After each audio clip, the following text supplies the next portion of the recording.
Yes, Flushing is a highly diverse area in New York City. There are immigrants there from all over the world. It is a highly Asian area. You have immigrants from Taiwan, from mainland China. There is a Koreatown along Northern Boulevard, one of the major streets in Flushing. Sorry. And then there are many other groups as well, especially older groups that have been there since before the later wave of immigrants. So you will have Irish families that have been living there. Many of them have already moved away, but some are still staying. So it's a neighborhood with layers to it. So there's an earlier immigrant group, and then there are layers of new people who are coming after, and sometimes there are conflicts between these groups. So that's part of what's going on there. Another thing about Flushing is that it is not near the city center. It is not it is not normally associated with New York. When you think of New York, you see the Empire State Building, you see the downtown area, you see that profile to the island of Manhattan. But Flushing is a long way away from that. You have to take a subway, an elevated subway, all the way out, going towards Flushing, and it's near the airport. It's near what's called the Iron Triangle, which is a place where people work on automobiles.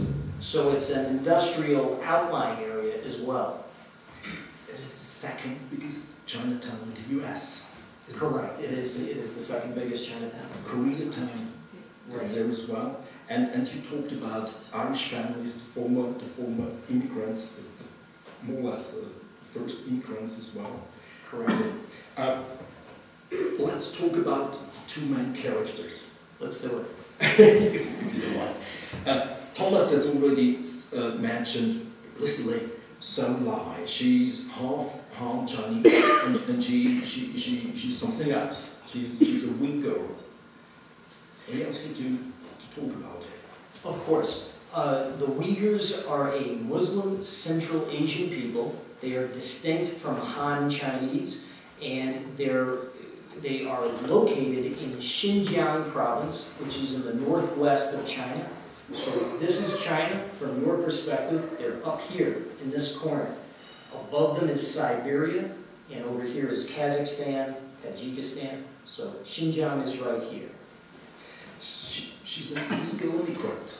Yes. She came via Mexico on a lorry, right, to the US.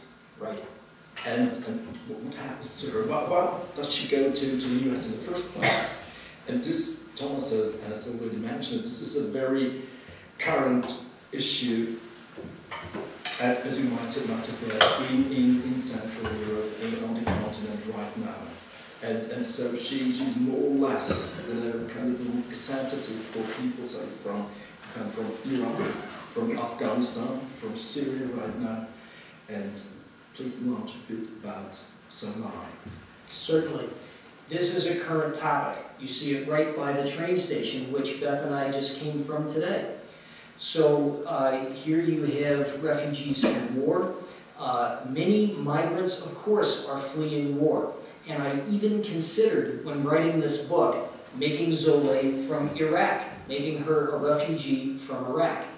I decided I didn't know enough about Iraq to do that. So I chose to make her a Uyghur. But she's another type of refugee that there are many of, and that is an economic migrant. She has no economic opportunities where she comes from. And in China, she is exploited. And this is real. This is a real story. If you are a minority in China, it's a lot like being, well, you may have a difficult time having economic opportunities. So she falls into that category, and that's why she comes to the United States and takes terrible risks to do it. The second main character is Brad Skinner, and he's returning as a war vet from Iraq. Yes.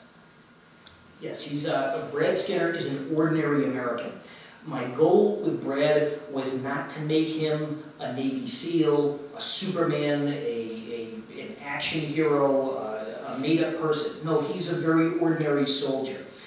because he comes from a small town called the town of Shaler in Pennsylvania, which Beth and I visited to research. And he's just a regular guy. He's not a really bad guy or something. He's just like anybody who likes football and goes to high school and likes girls and music, and he's just a regular guy. So he goes to war, and then he's not regular anymore. He's destroyed by his deployment. And that is his challenge when he comes back. And when he meets Zou Lei, of course, it looks as if she may be his salvation.